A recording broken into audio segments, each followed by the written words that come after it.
Hello and welcome. My name is Hannah, and today we are going to be practicing with alcohol markers. I'm very inspired by these 4 markers right here, the fluorescent ones, because I think that I've only opened them like once, like took the cap off of them one time. Also, look at this sticker. This is Warpsol's sticker. Amazing artist. He draws the most incredible robots I think I've ever seen in my life. And I have decision paralysis when it comes to actually putting stickers on anything. So I keep it right there and I always look at it and feel inspired. So yeah, that's the story of why that sticker is there. Also, hello! It's been a really long time. I took a week off because my sister was in town with her family because her daughter was getting married where I live. So I just spent a lot of time hanging out with family and it was really, really nice. I am gonna get into the art, I promise. I have a story today also. I actually planned it out this time, which is, we'll see if that makes a difference or not. Maybe it'll be better. Maybe I end up doing better when I fly by the seat of my pants. I don't know. We'll see. Okay, so what I mean when I say I planned it out was I actually had the story kind of in my head before I drew these characters.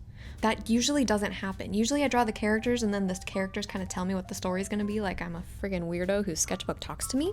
Anyway, so I drew these characters to try to fit what my brain was thinking, and it was uncomfortable. It was very strange, different than I'm used to. So they went through probably more versions than I would have typically gone through.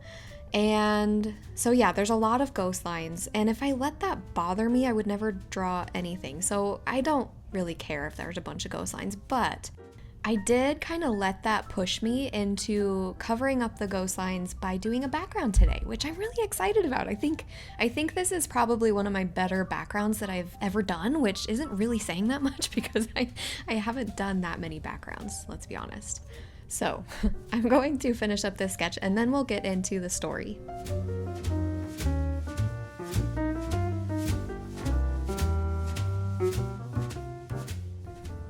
So this is a creature who fears the worst.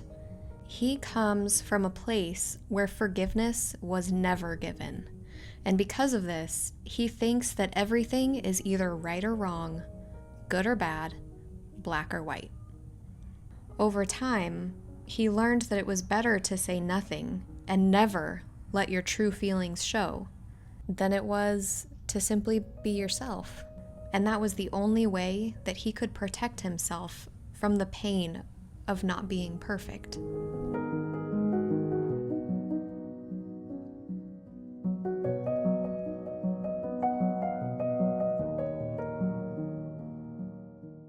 But it started taking a toll on him. He began thinking that he wasn't good enough, that he wasn't worth anyone's time, and especially their love. His body began to hunch over. His arms began to drag.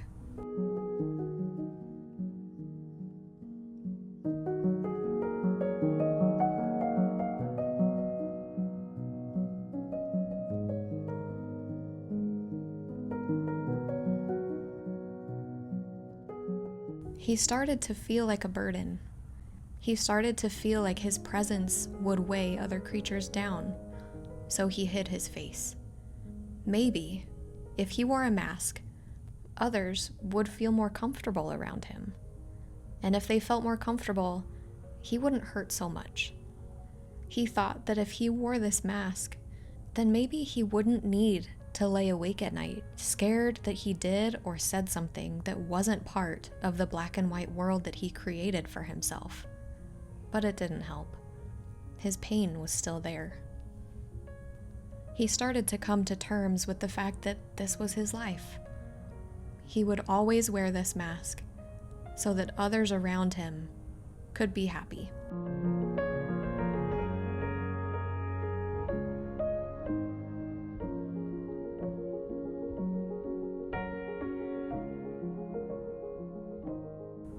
One day, he came across something that made him forget his pain for a moment. And that was something that never happened.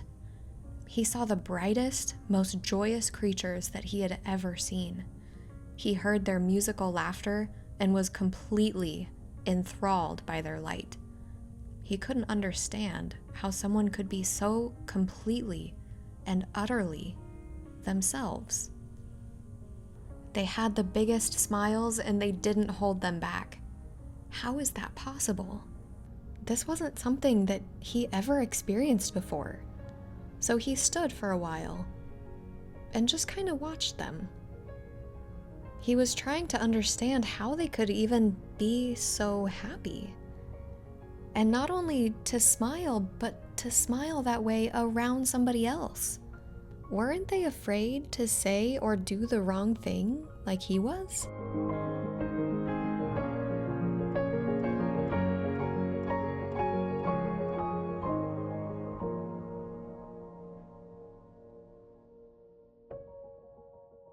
He had never done anything this crazy before, but he had to meet them, even if it was only for a moment. Even if they rejected him, because even feeling their joy from far away, he felt more whole than he'd felt in his entire life. But his arms felt too weak. He couldn't. He started to wonder, what if they stop smiling when I'm around? He started to feel his mask grow heavier. He made sure that it was on tight.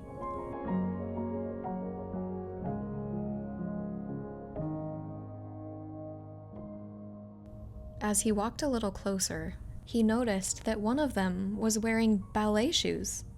It wasn't even time to dance, and they didn't even seem to care. They laughed anyway.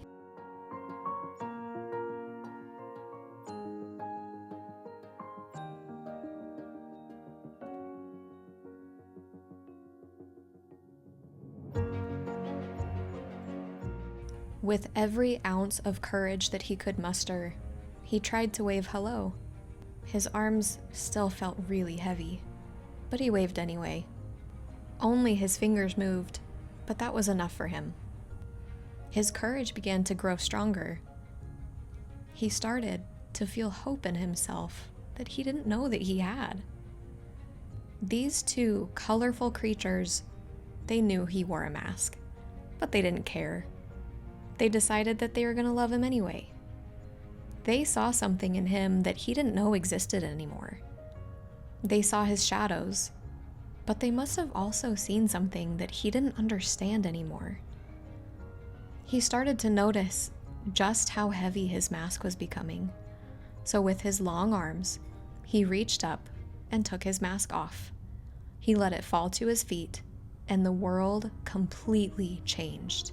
He could see all of the colors around him, brighter than they had ever been. But he noticed something else. The shadows were there too, even in his new friends.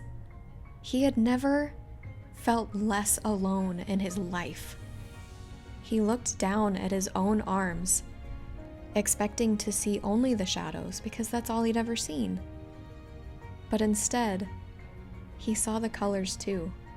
And for the first time in his life, he felt hope.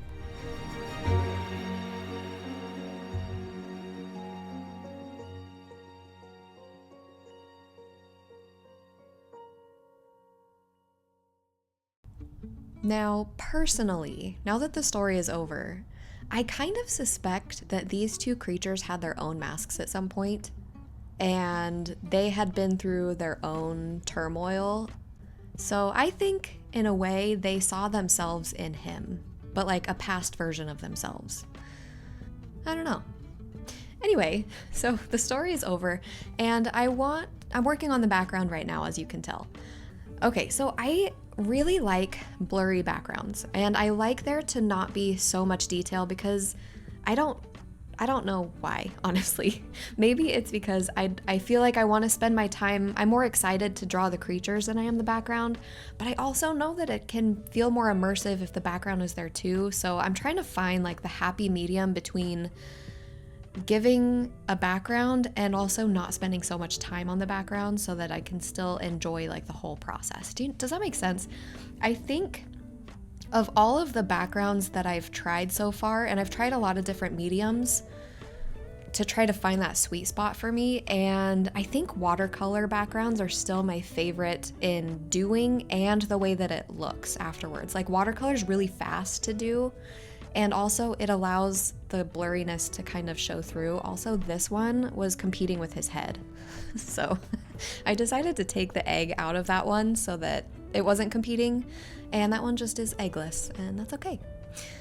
I did actually have fun with the alcohol marker as the background. I think this is probably my second favorite medium to do backgrounds with, because it was really fast, but also the thing that I struggled with was I wanted there to be a blurriness aspect without it being a solid color, because like, I don't know how to explain it. I wanted there to be some texture involved without it being so smooth of a background, but I also didn't want there to be streaks from the alcohol marker. So I ended up going over everything multiple times in different directions to get rid of the lines, but then that made it a solid color. So I was like, well, shoot, now how do I make it textured? I don't know. I don't consider myself that experienced in alcohol markers. I'm learning, and it's fun to learn, but also it's really kind of annoying because I don't know how to do what I want to do. I don't really know what's possible, so I guess this is kind of just an experimentation process. I do really like how the sky, like this gray sky, turned out, and I like that I did it all in one direction, an up and down movement, so that you could still see those streaks. And so I kind of decided to exaggerate some of the streaks, and I like how that turned out. But I think that if I did that everywhere on the background, it would kind of lessen the whole effect. Another thing was, okay, this is what I wanted to talk about. I get a lot of inspiration from Hollow Knight and Silksong, the video games. I love the artwork, but also the gameplay is like really, like, it captures me. And when I was done playing that game a long time ago, I asked in one of my videos if anybody has recommendations for video games, and somebody commented to to play the game Mio, Memories in Orbit. And I started playing it, and I was like, oh my gosh, there's another amazing game. I was so excited. So then I got completely immersed in that game for a really long time. And I was like, there's gotta be some kind of a term for these games. And it turns out there is a type of game, and it's called Metroidvanias. So then I started looking up Metroidvanias, and I'm obsessed. Anyway, all that to say, I'm trying to kind of gather what I intake from those games about how to do backgrounds and foregrounds, because I love a good foreground too. And it's not, I'm still learning. Like this foreground right here, the details in some kind of a bush type thing, I hate it. I don't like doing greenery of any kind, so usually I leave leaves off of everything and the trees just are bare. So anyway, that's kind of my thought process for how I went about the backgrounds. I think the thing that I'm trying to work on the most ultimately is working on getting different layers, like a layered background effect, and then the further back the layers are, the more blurry they become. I think that's kind of my ultimate goal. And I think that if I break it down into pieces like that, then I won't feel so overwhelmed when I'm actually doing it. Does that make sense?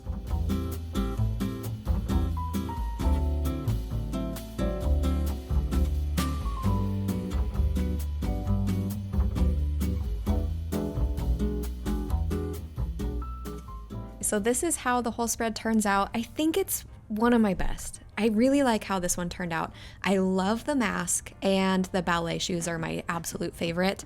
And check it out, it didn't even bleed through to the other side. How crazy is that? Anyway, thank you so much for coming along. I will see you in the next one. Toodaloo.